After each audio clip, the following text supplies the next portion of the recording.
This is the house.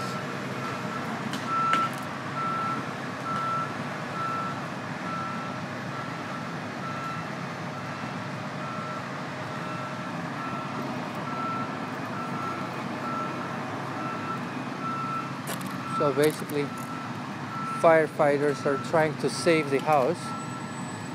I believe that tree is not quite on the house yet, but it's close. If it continues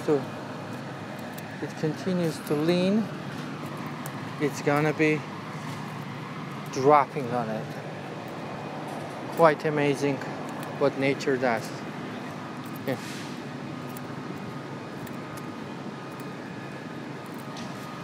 But fortunately we have very good firefighters in town, very good police, and they're always there to help people.